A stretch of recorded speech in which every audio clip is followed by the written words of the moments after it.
What is up, guys? Today we're going to simulate a 30-meter dive on dry land. That's right. So if you don't have access to the water, you can still train in various different ways, and one of them is to simulate a dive. How are we going to do this? So we're going to split up a 30-meter dive into the different parts of it. As you dive deeper, there is more pressure from the water, so the volume of your lungs decreases. So this has a huge impact on your buoyancy. So the deeper you dive, the less buoyant you become. In other words, the more you start sinking. Then when you hit the bottom, you're going to turn, you're going to come back up, you're going to fight the buoyancy again, and as you ascend, you will become more buoyant, so you will have to use less power to go back to the surface. So all of this we can simulate on dry land. How are we going to do this? Coming up.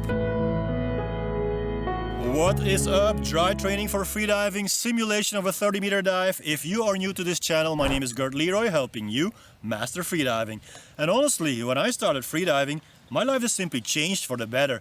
Freediving gave me a space, a way to relax my mind and let go of all my tension. I have found my peace. And now I want you to find your peace through the practicing of freediving. So if you like the idea, consider subscribing and hit the notification bell. Alright, so before I go into on how we're going to simulate this dive, I have to talk about how a real dive in water actually is. So, this is all about the buoyancy. So you start with your duck dive on the surface, and the pressure you feel there is 1 bar or 1 atmosphere. So as I am sitting here, I am feeling 1 bar of pressure on me, atmospheric pressure. So as you start diving deeper, there will be more pressure from the water. So at 10 meters, we already have double the pressure from the surface. So that is 2 bar.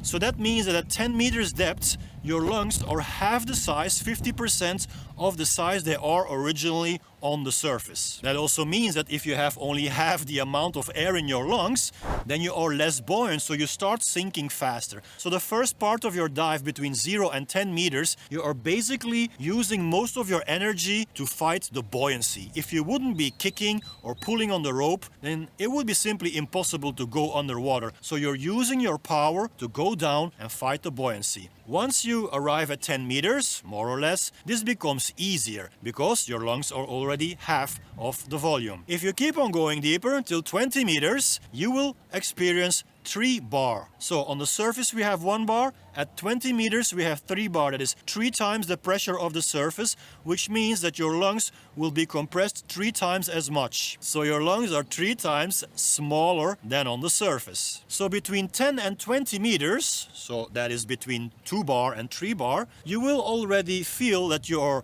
going down easier, so you will use less energy, less power in kicking, less power in pulling the rope to go down. So it becomes easier to go down. And then when you arrive at 20 meters, depending on the weights you're using, you basically can start free falling. So if you don't kick anymore, if you don't pull the rope anymore, you will still go down. We call this the free fall, and that is the moment that for most freedivers is the best moment of the whole freedive. You don't have to do anything anymore. You use 0 power, you just go down. Now it is important to know that this is of course dependent on the amount of weights you're using. So usually for a 30-meter dive, we would be neutrally buoyant at 10 meters. So we choose the amount of weights we are wearing so that at 10 meters depth, you are neither sinking, neither going up. So neutrally buoyant at 10 meters. And then you arrive at 30 meters where you have 4 bar, which is 4 times the pressure of the surface.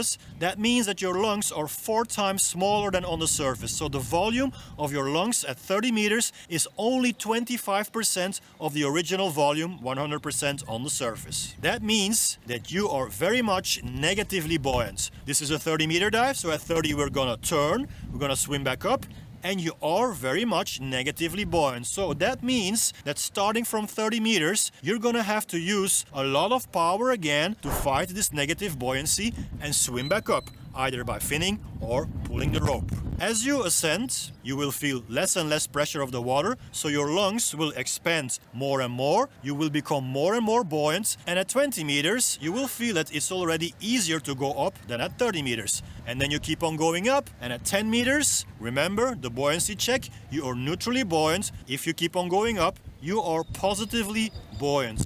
So basically, if you wouldn't do anything anymore, you would still go up. So the deeper you are, the more power you're using to go up, and the more shallow you are, almost surfacing, the less power you're using. And then you reach the surface, do your recovery breath, and that's the end of the dive. Okay, very interesting, Gert, but what about the dry training? Well, all of what I said now, we're going to simulate this in dry training.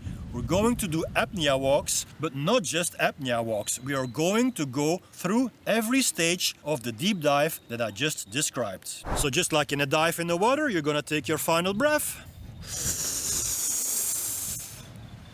and hold your breath. Then you're gonna start walking, and the first 10 meters of your dive are going to be the first 10 seconds of your apnea walk. Why 10 meters, 10 seconds? Because the speed in a dive when you go down is more or less 1 meter per second. Now I know that is not entirely correct, especially for a beginner. You will be a bit slower. Sometimes people can be faster if they have like a real good fins. It doesn't matter. For easy calculation, we are using 1 meter per second. So 10 seconds you will need for 10 meters. So the first part of your apnea walk will be 10 seconds fighting the buoyancy, which means you will walk for 10 seconds, more or less, and you will walk in a certain way that it is more difficult for you. Now you can do this by walking in the sand, or you can do this by just walking a bit faster, or you can do this by, I don't know, walking on your toes. Be creative about this, guys. Walk for 10 seconds and make sure it is a bit harder. Then the next 10 seconds will be between 10 meters and 20 meters. There it is already a bit easier. So then you're gonna walk a bit slower. You're using less power. Don't walk in the sand anymore. Maybe walk on the streets. Be inventive, be creative. Make sure during those seconds, 10 seconds, it is more easy. And then when you reach 20 seconds, that's when you've reached 20 meters. There starts the free fall. What are you gonna do? You're just gonna stand still and keep on holding your breath for another 10 seconds. That is a static breath hold of 10 seconds. From 20 meters till 30 meters. 10 seconds to get there, 10 seconds static breath holds. Then you're gonna turn. I mean,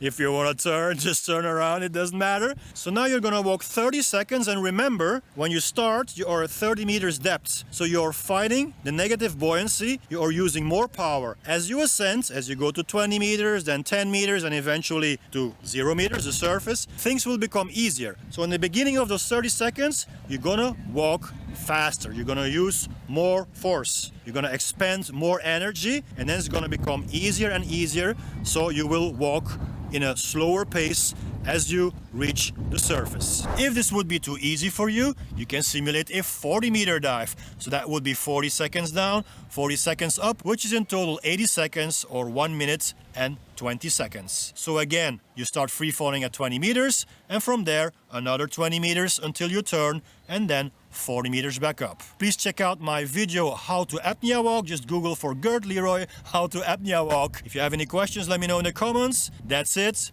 Peace in every breath.